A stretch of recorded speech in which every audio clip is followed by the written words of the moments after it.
gravando. Boa Agora foi, né? noite, Boa chefe noite. Robson. Agora foi, né, André? Tudo jóia, chefe? Graças a Deus. Sempre Tranquilo. alerta. Sempre alerta, pessoal. Boa noite. Boa noite. É um prazer estar falando com o chefe Robson. Chefe Robson, que eu também já conheço há algum tempo. Já esteve com a gente em alguns eventos com a TV Aimorés. E hoje, chefe Robson, né, é um dos candidatos, pré-candidatos ao CAN, também representando São Paulo, assim como a chefe Lívia, que passou por aqui. E é um prazer estar falando com você, chefe Robson. E eu gostaria que você primeiro desse a boa noite para a gente começar a entrar nas perguntas que o pessoal está mandando aqui para a gente.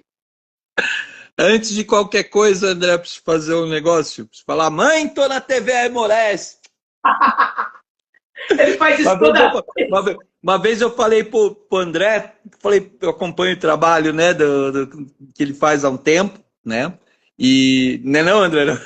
Cheguei para ele e falei, velho, muito bom o trabalho que vocês fazem por envolvimento da juventude, essa questão de ingressar de cabeça no mundo da comunicação digital e aproximar as pessoas, fantástico, cumpre um papel gigante. E aí eu falei para ele, eu tenho um sonho de aparecer na TV Aimorés. Ele fez uma reportagem, lembra? Que apareceu, eu falei, mano, você acha que eu tô zoando? Não é zoando. Eu falei, pô, os caras fazem um negócio mó da hora. Lembra disso, André? Lembro sim, lá no Campo Escola. E depois no Jamboree, né? Exato, né? E aí o que acontece?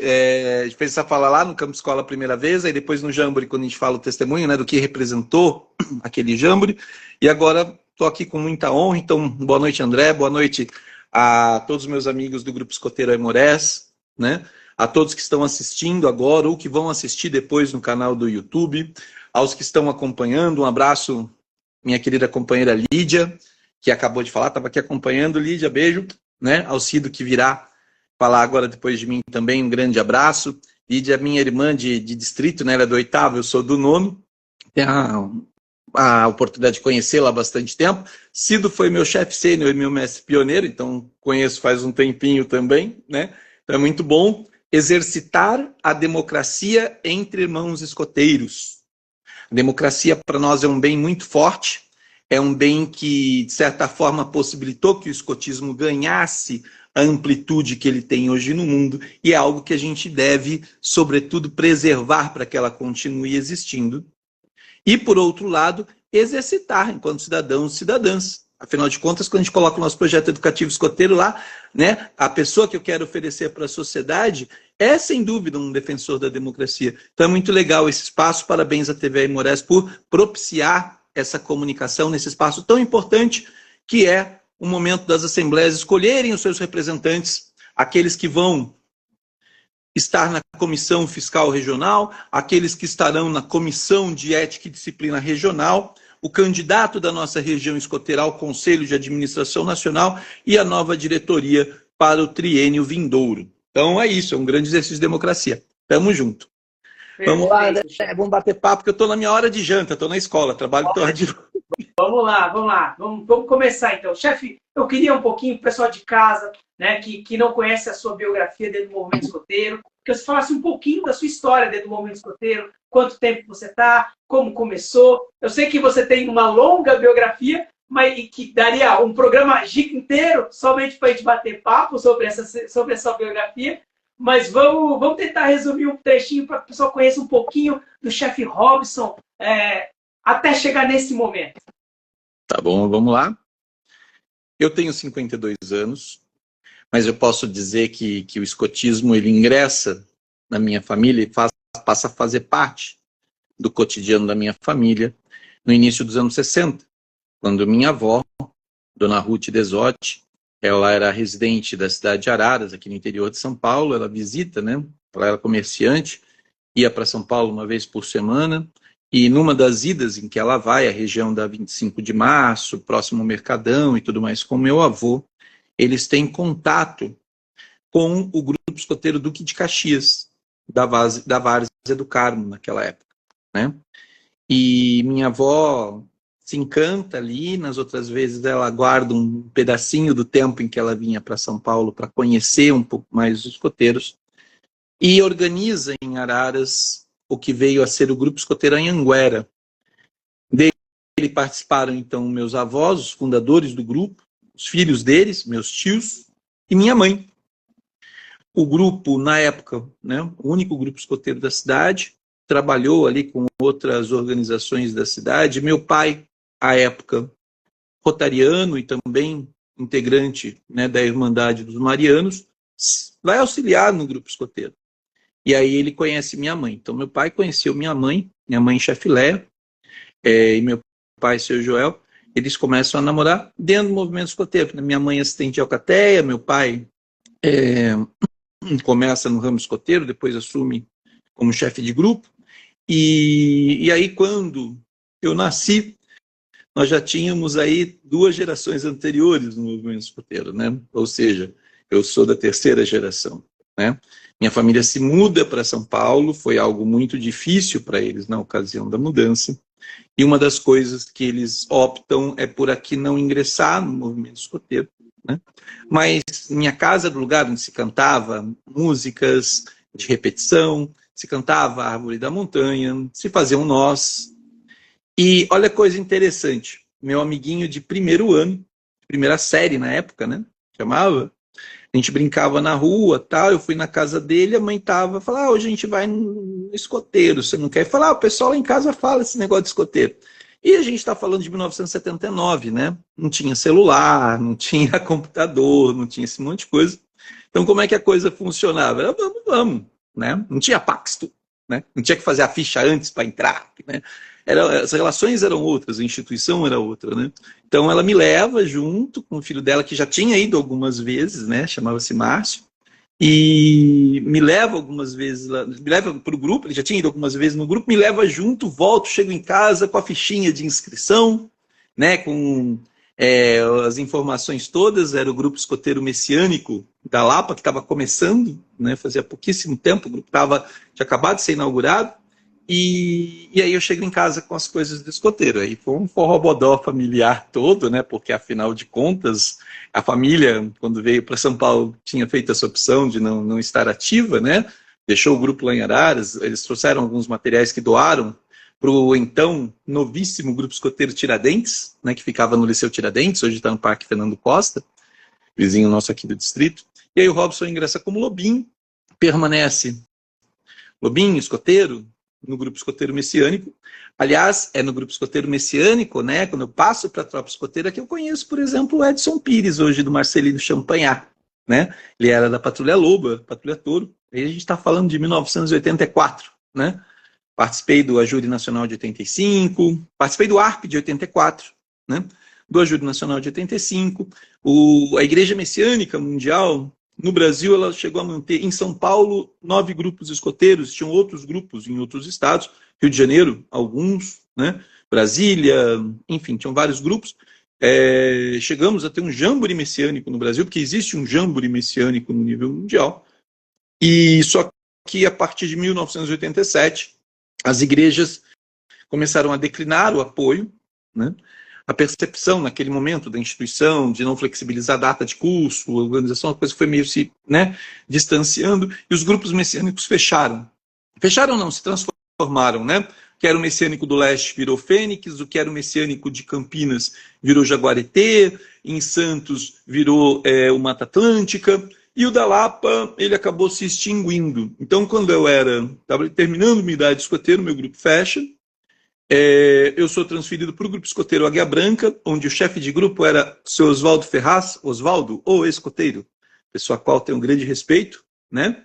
E me acolheu lá. E por que ele me acolhe lá? Minha mãe era diretora da escola onde o Oswaldo Júnior estudava, né? E aí, poxa, esse negócio de fechar grupo era muito chato. E uma coisa que a gente fala, não, vamos para um grupo que seja sólido. Na época, a Águia Branca, um grupo grande, sólido, na Vila dos Remédios. E fui para lá. Mas uma coisa meio Scarlett O'Hara, né, E o Vento Levou, né? Aquele momento da Scarlett na frente da fazenda, da Dara, né, que fala, jamais sentirei fome novamente. Tem uma cena do Robson saindo da rua Domingos Rodrigues, onde ficava o Messiânico. Nós chegamos aí 3 atividades, batemos lá e não tinha chefia, e ninguém comunicou oficialmente o fechamento do grupo, só estava tudo fechado dentro da igreja. O Robson, de 14 anos, diz então, eu vou buscar um outro grupo escoteiro. mas eu vou querer construir um grupo escoteiro sólido no meu bairro, que é o bairro da Lapa. Hoje eu moro em Campinas e vou todo final de semana para lá. Mas falei, ó, vou voltar e vou construir um grupo sólido, onde a gente vai ter uma sede própria, onde a gente não vai depender, né, de outros atores para a prática do escotismo. Vou mobilizar minha família e todas as famílias para que isso aconteça. Então, o Robson, de 14 anos, faz esse compromisso consigo mesmo, vai para a Águia Branca, fica lá.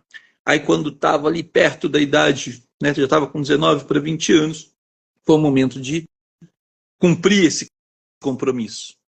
Só que antes de voltar para o bairro da Lapa, tinha um grupo escoteiro vizinho nosso que estava num momento muito delicado de sua vida. Era o grupo, na época, mais velho em Osasco, era o Grupo Escoteiro Amazônia. Então a gente mobiliza a família, fala, não faz sentido eu fundar um grupo na Lapa se eu tá morrendo um grupo aqui do lado.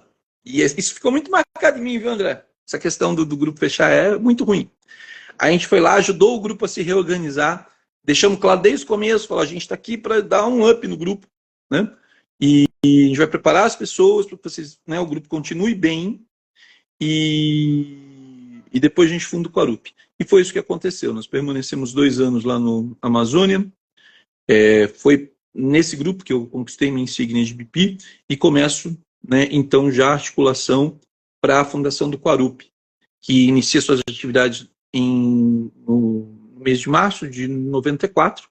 Em 9 de julho, com as primeiras promessas dos lobinhos e escoteiros e sêniores, é feita a fundação oficial do grupo, dia 9 de julho de 94, e lá eu permaneço até hoje.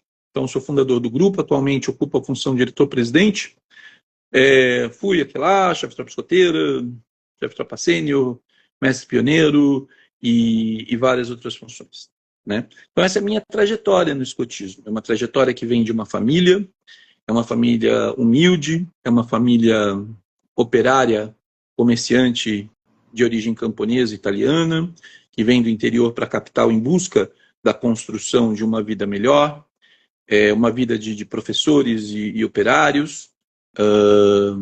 Então é uma família que não foi para a Jamboree Mundial, né?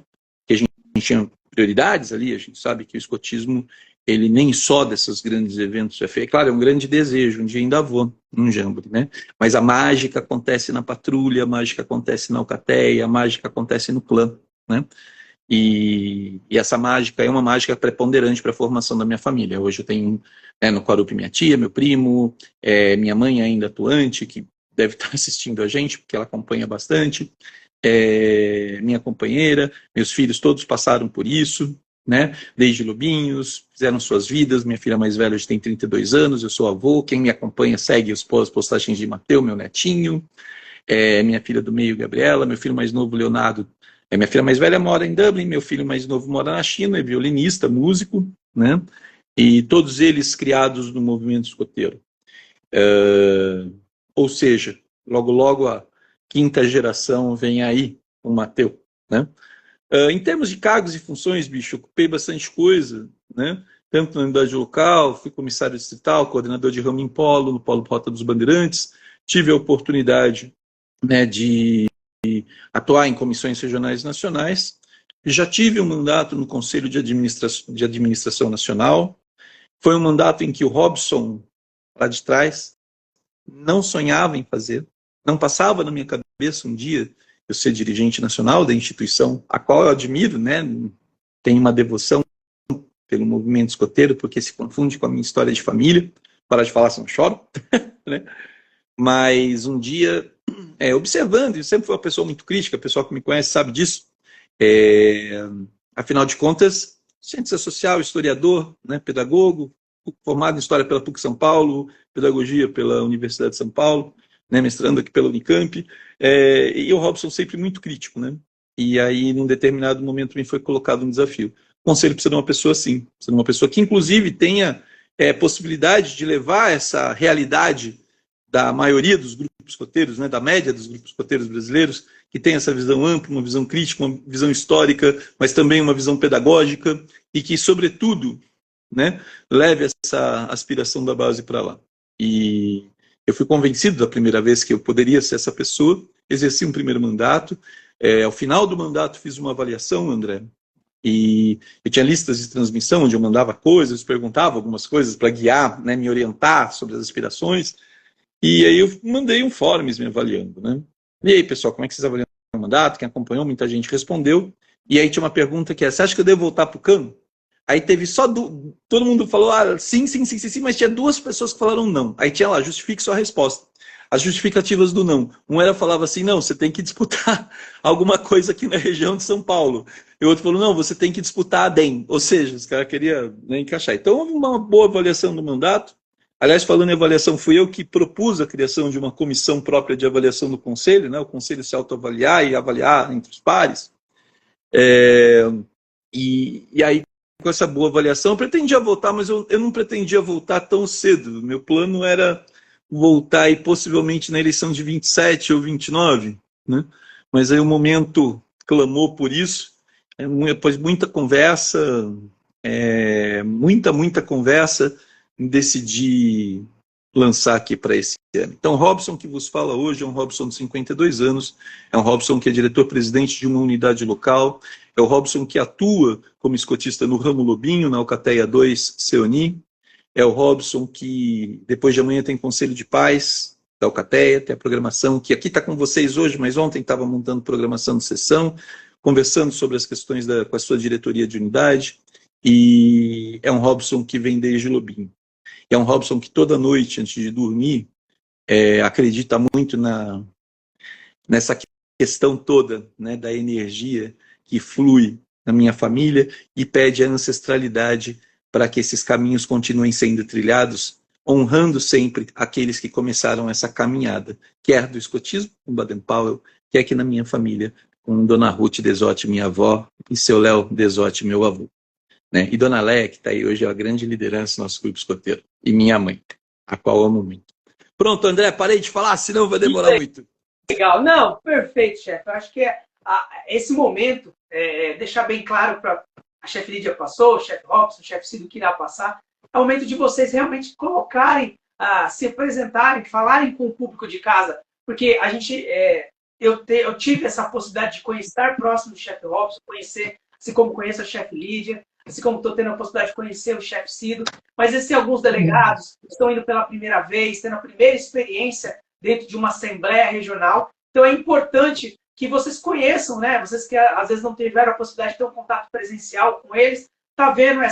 Talvez seja a última oportunidade aí, às vésperas da assembleia, para que cada candidato possa colocar a sua história.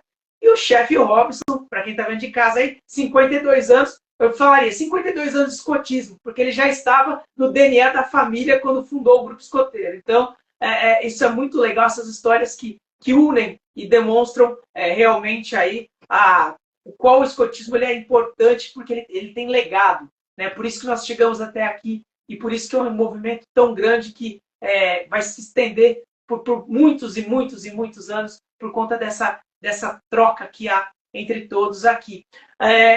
Mamãe te ama, estou assistindo, você acha que eu ia perder? Então, eu quero mandar um beijo para a mamãe também do chefe Robson aí. Parabéns pelo trabalho e desempenho.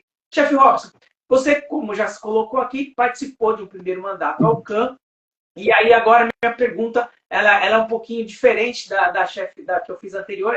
Chefe, dentro do CAN, quais foram os principais pontos? Eu quero que você coloque um pouquinho da sua visão, os pontos, a hora difícil, o que você passou de dificuldade em algum momento dentro do CAN, se houve essa dificuldade, e quais foram os principais pontos que você colocou, como eu disse, o CAN, para quem não entende, são os nossos legisladores. Né? São os nossos, se formos falar da política nacional, nossos senadores estão ali, né, nos representando. Então, quais foram os pontos trabalhados nesse período, nessa sua primeira experiência dentro do CAN? André, primeiro uma coisa importante, que é o fato de que algumas das dificuldades, e aí veja bem, não estou fazendo juízo de valor, é algo que está no regulamento do Conselho, né? Mas muitas das dificuldades aconteceram em momentos de reunião fechada, né? E aí, por conta do regulamento e por conta até mesmo do primeiro artigo da lei que eu jurei, né, prometer, né, de ser digno de confiança, são coisas que eu não posso compartilhar, mas te digo, cara, tem uns perrengues que estão bem pesados. Mas Tem duas que eu gostaria de comentar aqui, que foram em processos abertos. A primeira delas é assim, nós não podemos esquecer, André, de forma alguma, que nós estamos completando 5 anos da pandemia. 5 anos da pandemia. Eu estava no Jamboree, no Jancan, atuando na coordenação de equipe de serviço, e quando chegou um e-mail, né, da Organização Mundial pedindo atenção para as grandes atividades, porque haviam indícios, né, do avanço dessa pandemia, mas a gente estava falando em janeiro, a gente estava feliz, estava cantando no Jancan, né? E, poxa vida, o que a gente mais queria naquele momento era celebrar o estágio, né? Como eu te falei, eu não tenho uma história de grandes atividades internacionais, as que eu pude participar são as grandes atividades aqui no Brasil, enfim, e tal, né? E eu trabalho em escola, eu sou orientador pedagógico na rede municipal de Campinas. Trabalho com os anos finais do ensino fundamental, né? E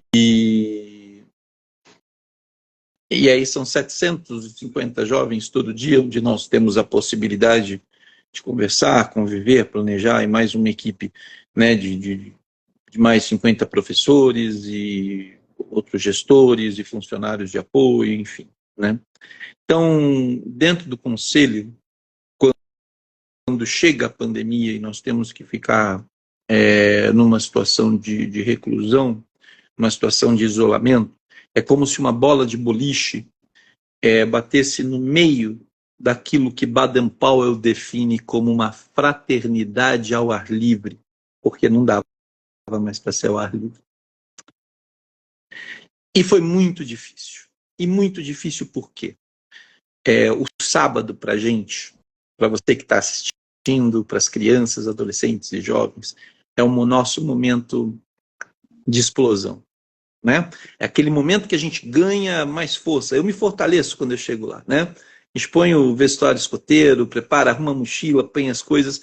Parece que uma série de problemas do nosso cotidiano a gente guarda na caixinha, porque é aquele momento mágico. As pessoas estão nos esperando, as crianças estão esperando a atividade. Está um baita de um calor, e vai ter atividade com água, né? Vai ter acampamento. É um momento que a gente esquece, né, às vezes, do perrengue do trabalho, das contas e tudo mais. E aí, de repente, o escotismo passou a ser, ali na telinha do celular, também no sábado. Aquilo foi muito difícil para a gente. Foi difícil para o Robson, foi difícil para você, André, foi difícil para todas as unidades locais. A gente teve que se reinventar. E aquilo foi muito doído, né? Aquilo foi muito doído. Foi muito difícil. Na época, eu morava numa casa que, né, tinha um espaço verde grande, né? Tinha algumas árvores, então ia fazer algumas lives lá no quintal, né? Montamos a barraca no quintal, chegar a acampar no meu quintal, eu aguento mais ficar dentro de casa, vou acampar, né? Fazer fogueira, né? E essa foi uma parte muito difícil, mas muito difícil mesmo. A segunda parte difícil, André, que eu te digo em relação ao movimento escoteiro, em específico na atuação no campo, é que assim, como toda campanha política, e não estamos falando da campanha política partidária, mas da política na essência da palavra, né, na atuação da polis, entendendo a polis enquanto lugar comum que nos cabe na sociedade, muitas pessoas vêm, né, cheios de esperança, cheios de vontade, cheios de, né, aquele querer grande de transformação. Mas como toda instituição, não só os escoteiros do Brasil, mas como toda instituição, quando a gente chega num determinado órgão, como um órgão estratégico, e você bem referenciou, um órgão legislador, nós percebemos que ali não é a nossa vontade. Né? Eu me preparei muito para isso, no primeiro mandato, né? Mas nem todas as pessoas que estavam ali tinham as mesmas compreensões. Então, você fala, puta, o que é difícil? Difícil é a gente olhar o escotismo para o Brasil, velho. Não é só a nossa casa. É o Brasil. Então, enquanto a gente estava falando da pandemia, né, aqui em São Paulo, a gente com um grupo aqui fechado, né, por exemplo, o Padre Firmino, que é um escotista fantástico, que eu não conheço pessoalmente, eu conheço pela internet, que atua na margem norte do Amazonas, estava lá com as crianças dele, em grupos, né? Escoteiro, unidade escoteira local, com a maioria de associados de origem ticuna, fazendo atividade no Rio Amazonas, né? Era uma outra realidade. Então, equalizar isso e pensar, olha, o escotismo é muito mais amplo, foi uma virada de chave bastante difícil, e te digo, para todos que passam por ali, né? Por mais experiente que somos. Então, ter essa observação geral é algo que realmente é transformador na vida das pessoas. Porque o conselho, né, às vezes o pessoal, né, fala, às vezes, com efusividade, né? Vou representar os interesses do meu estado, da minha... Não, bicho, que interesse do estado? Os escoteiros do Brasil, né? É claro, o escotismo que nós praticamos em São Paulo, ele é diverso. Aí de Ribeirão é muito diferente do nosso na Lapa. São 9 grupos escoteiros, né? Eu vi que o Jackson, né, aqui do Araguaçu, que é meu vizinho lá do Quarupi, né? A gente vai de um grupo a outro ali de carro em 20 minutos, né? Grupos escoteiros do interior de São Paulo, que a gente está conversando isso agora no ECF que eu dirigi, são 150 quilômetros, né? O 13º distrito, que é o distrito da Baixada Santista, lugar extremamente povoado, 300 quilômetros de extensão. Os grupos da região de Araçatuba, Presidente Prudente, faziam a comunicação entre o outro. Você aí, né, de Ribeirão, aqui no distrito de Campinas, uma realidade com, né, 17 grupos, vai abrir mais um agora, o Andorinhas, né? Liderado, uma iniciativa bem legal, liderado pela chefe Rose, inaugura no sábado agora, né? Olha, tem grupos escoteiros em Jaguariúna, Paulínia, em vários lugares da cidade. Então, a grande dificuldade em você trabalhar isso, e quando você começa a entender essa realidade, você passa a falar, não, o escotismo é muito além de um uniforme, muito além de um lenço, é um projeto transformador, um projeto de emancipação da criança, do adolescente, do jovem, um movimento que transforma vidas de fato, né? E isso é uma grande virada de chave para muita coisa.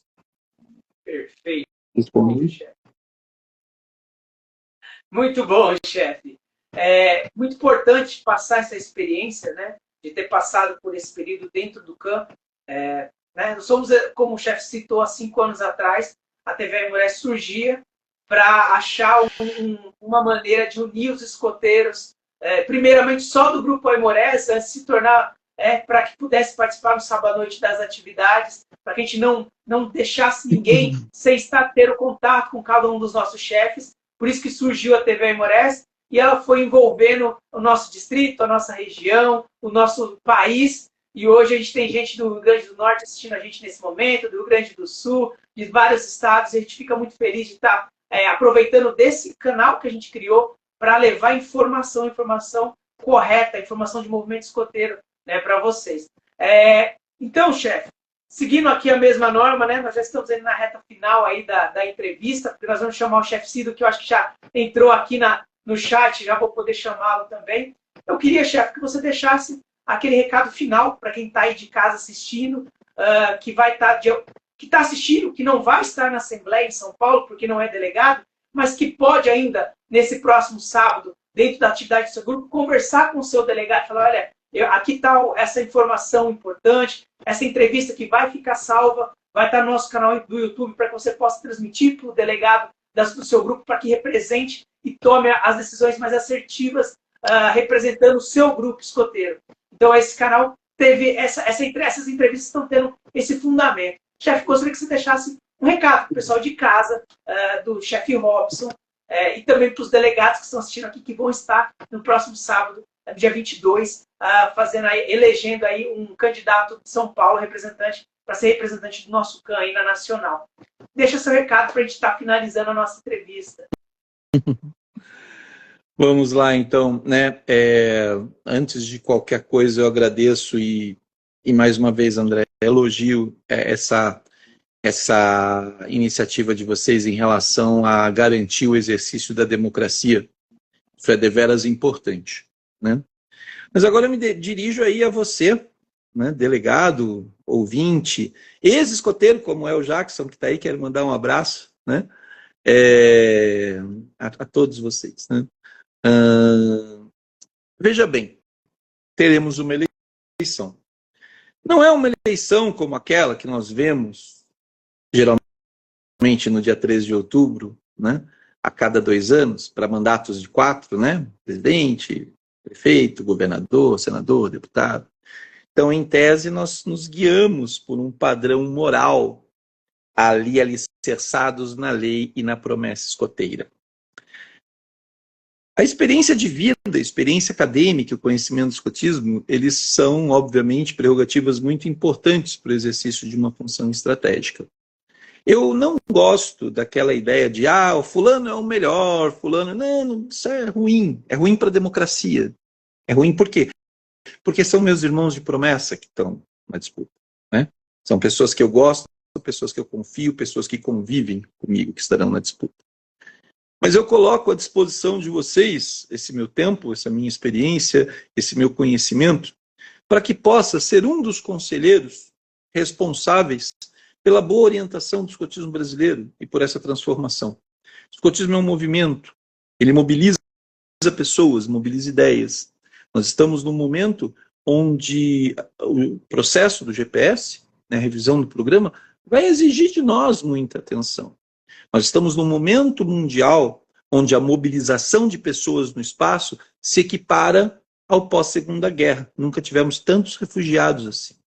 Nós estamos em mais um momento de iminência de conflito mundial, espero que não aconteça, mas nosso fundador Baden-Powell preconiza as condições que levaram à Segunda Guerra Mundial no seu discurso em Viena, quando ele escreve lá, né, o discurso que resulta na publicação A Educação pelo Amor, substituindo a Educação pelo Temor. Então nós temos um papel fundamental enquanto movimento escoteiro, enquanto movimento internacionalista que enquanto movimento que se propõe a construir um mundo mais justo, solidário, equânime. A gente precisa disso. A gente precisa disso.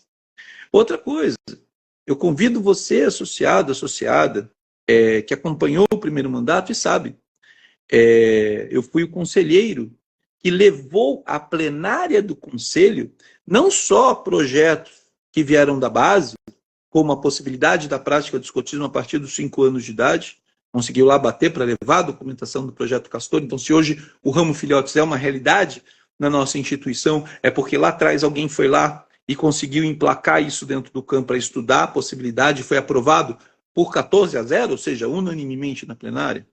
Mas também foi o Robson que levou uma pioneira para falar sobre as necessidades de uma seção autônoma do ramo pioneiro.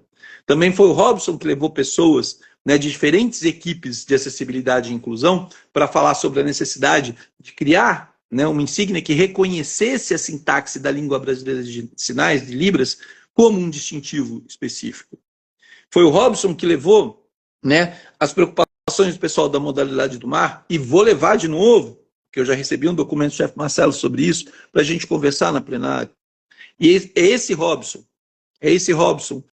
que não só levou a ideia, mas levou as pessoas, os autores dessa ideia, para debater no plenário, estreitando a distância, estreitando a diferença entre a plenária do órgão estratégico nacional e aqueles que estão todo final de semana, toda reunião de sede, praticando escotismo. Por fim, né, eu espero de coração que seja um bom exercício do voto, que nós pensemos na instituição como um todo e possamos garantir um assento, uma cadeira no Conselho de Administração Nacional, à altura da necessidade que a nossa instituição precisa hoje. E é para isso que eu me coloco, ok? Nessa fala, tentei responder um pouquinho a pergunta que o Matheus coloca sobre desafios, tentei responder um pouquinho do que as pessoas colocam no chat, e deixo meu abraço, minha ótima noite, e até a Assembleia. Até a Assembleia, chefe Robson, meu sempre alerta, e nos vemos no dia 22, lá na Assembleia Regional. Vou pedir para que você, por gentileza, aperte o xizinho do lado, e uma boa noite para você que é próximo candidato.